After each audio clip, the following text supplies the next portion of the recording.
నమస్తే, welcome to #you. నేను మీ రాజేష్.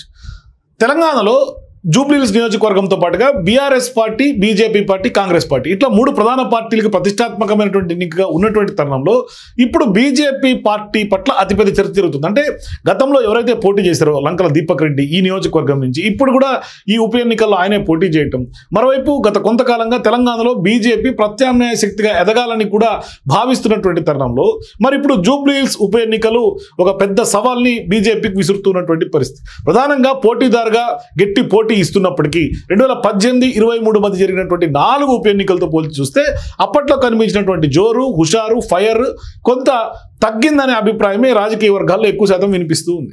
అంటే గత ప్రభుత్వ హయాంలో తెలంగాణలో 4 అసెంబ్లీ ఎన్నికలకు ఉప ఎన్నికలు జరిగితే 2 చోట్ల విజయం సాధించడంతో పాటుగా మరో చోట కూడా గట్టి పోటీ ఇచ్చి 2వ స్థానంలో నిలిచింది బీజేపీ పార్టీ ఆనాడు. అయితే ఇప్పుడు తాజాగా తెలంగాణ రాష్ట్రంలో రాజకీయ సమీకరణలు మారుతూ ఉన్నాయి. అయితే ఇప్పుడు తాజా ఉప ఎన్నికతో పాటుగా గతంలో జరిగినటువంటి కంటోన్మెంట్ ఎన్నికల్లో కూడా బీజేపీ వాయిస్ పెద్దగా వినిపించడం లేదనేది పరిశీలకుల యొక్క భావన. అంటే కొంత ఎమ్మెల్సీ ఎన్నికల సందర్భంగా కొంత బీజేపీ కొంత తన సత్తా చాటుకోగలిగిన ఇప్పుడు ప్రధానంగా అసెంబ్లీ ఉప ఎన్నికలకు మాత్రం తమ సత్తా చాటలేకపోతుంది, ప్రధానంగా కొంత ముందడుగు వేయలేకపోతుంది, వెనకబడుతోంది అనేది స్పష్టంగా అర్థమవుతోంది. అంటే తెలంగాణలో 10 ఏళ్ల పాటు బీఆర్ఎస్ అధికారంలో ఉన్నప్పుడు గత 2 ఏళ్ల నుంచి కాంగ్రెస్ పార్టీ సర్కార్ పాలిస్తోంది. రాష్ట్ర విభజన తర్వాత బలమైనటువంటి శక్తిగా ఎదగాలని కూడా బీజేపీ తీవ్ర ప్రయత్నాలు చేస్తోంది.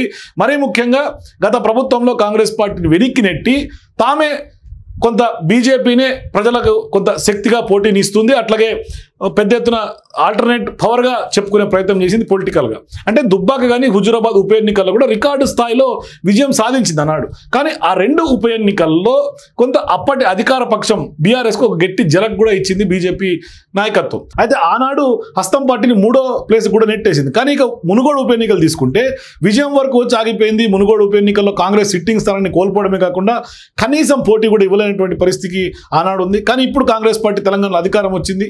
మరి ఆనాడు దీని అంతటికీ కూడా కారణం బీజేపీ క్యాడర్ పోరాటమే అని కూడా చెప్పక తప్పదనే అభిప్రాయం కూడా ఉండింది. అయితే 2024 సార్వత్రిక ఎన్నికల తర్వాత కమలం పార్టీలో గతంలో ఉన్నటువంటి ఊపు కనిపించడం లేదనే భావన ఎక్కువ శాతం వినిపిస్తూ ఉంది. 2023 అసెంబ్లీ ఎన్నికల్లో కేవలం 8 స్థానాలు తెచ్చుకున్నటువంటి బీజేపీ ఆ తర్వాత 6 నెలలకు జరిగినటువంటి పార్లమెంట్ ఎన్నికల్లో ఒక బలమైనటువంటి శక్తిగా కూడా నిరూపించుకుంది.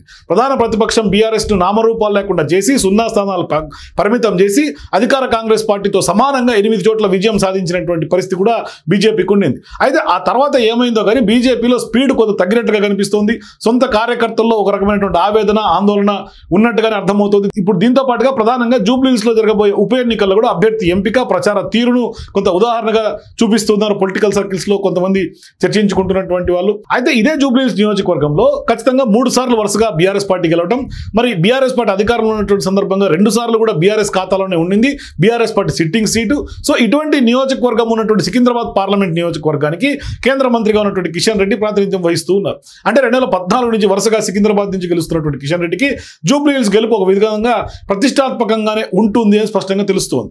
ఆయన కూడా జూబ్లీహిల్స్ పైన ప్రత్యేక ఫోకస్ చేసిన కాంగ్రెస్ బీఆర్ఎస్ తో పోల్చుకుంటే క్షేత్రస్థాయిలో బలమైనటువంటి ముద్ర ప్రజల్లోకి బలంగా వెళ్ళలేకపోతున్నారు అనేది కూడా కార్యకర్తల నుంచి ఒకంత ఆందోళన వ్యక్తమవుతుంది. అంటే ప్రచారంలో మిగిలినటువంటి 2 పార్టీలు దూసుకుపోతుంటే కమలం పార్టీలో మాత్రం ఆ స్థాయిలో హడావిడి కనిపించడం లేదనే టాకే ప్రధానంగా పొలిటికల్ వర్గాల్లో వినిపిస్తుంది. అంటే కాంగ్రెస్ పార్టీ ప్రతి డివిజన్కి 2 మంత్రులు, నామినేటెడ్ పోస్టులో ఉన్నటువంటి సీనియర్ నాయకులు, పెద్ద ఎత్తున ఇన్ఛార్జీలు, వీళ్ళందరికీ కూడా ఇన్ఛార్జ్ బాధ్యతలను అప్పచెప్పింది. పెద్ద ఎత్తున నాయకత్వం అంతా ఫోకస్ చేస్తుంది. అదేవిధంగా బీఆర్ఎస్ పార్టీ కూడా పార్టీ అగ్రనేతలు, మాజీ మంత్రులు కేటీఆర్, హరీష్ రావు రంగంలో దిగారు స్వయంగా. వీటితో సహాయంగా కూడా సిట్టింగ్ ఎమ్మెల్యేలు, మాజీ మంత్రులు, మాజీ ఎమ్మెల్యేలు క్షేత్రస్థాయిలో పెద్ద ఎత్తున దూసుకెళ్తూ ఉన్నారు. మార్నింగ్ వాకర్స్ని కలుస్తున్నారు, పెద్ద ఎత్తున ప్రచారం చేస్తున్నారు. కానీ బీజేపీలో అభ్యర్థి దీపక్ రెడ్డితో పాటుగా కొద్దిమంది నాయకులు మాత్రమే కనిపిస్తున్నారు అనేది టాక్ వినిపిస్తుంది. అంటే గతంలో దుబ్బాక, హుజూరాబాద్, మునుగోడు ఎన్నికలను ఏ మాదిరిగా అయితే ట్రీట్ చేసిందో బీజేపీ ఆనాడు ట్రీట్ చేసిన విధంగా కాకుండా జూబ్లీహిల్స్లో గట్టి ప్రచారం జరగడం లేదనే వాదనే ఎక్కువ శాతం వినిపిస్తుంది. అంటే నేతలు దూసుకుపోవడం లేదు అన్న వాదన ప్రధానంగా వినిపిస్తోంది. సో ఇటువంటి సందర్భాల్లో ఖచ్చితంగా బీజేపీ వెనుకబాటుతనం కనిపిస్తుంది జూబ్లీహిల్స్ నియోజకవర్గం. అంటే కిషన్ రెడ్డి ఎంత ప్రయత్నం చేసినా దీపక్ రెడ్డి విజయానికి బీజేపీ ఖచ్చితంగా ఓటు వేసి తీరాల్సిందే అని చెప్పినప్పటికీ కూడా ఆశించిన మేర ఫలితం అయితే అక్కడ కనిపించట్లేదు. అంటే గ్రౌండ్లో కొంత సీన్ యాక్చువల్గా రియాలిటీగా కనిపించట్లేదు. అందుకనే ఇప్పుడు బీజేపీ ప్రధానంగా ఇక్కడ పోర్లో లేకపోవడం, దీని వెనకాల కూడా రాజకీయంగా అనేక ఆరోపణలు బీజేపీ ఎదుర్కొంటుంది. అంటే ఇప్పటికే కాంగ్రెస్ పార్టీ బీఆర్ఎస్ బీజేపీ రెండు ఒకటే అనే వాదన తెర మీద తీసుకొస్తున్నప్పటికీ ఇప్పుడు ప్రచారంలో కొంత డల్ అవటం, ఫైర్ తగ్గటం ఇవన్నీ కూడా ప్రధానంగా కొంత కాంగ్రెస్ పార్టీకి ఒక అస్త్రంగా మారే అవకాశాలు ఉన్నాయి. అంటే బీఆర్ఎస్ పార్టీ కొంత దూకుడుగా వెళ్తున్నటువంటి క్రమంలో బీజేపీ బీఆర్ఎస్ పార్టీ రెండు కలిసి ఈ ఉప ఎన్నికల్లో కొంత పొలిటికల్ టైఅప్గా ఉంది అనేది కాంగ్రెస్ పార్టీ ప్రధానంగా చేస్తున్నటువంటి ఆరోపణ.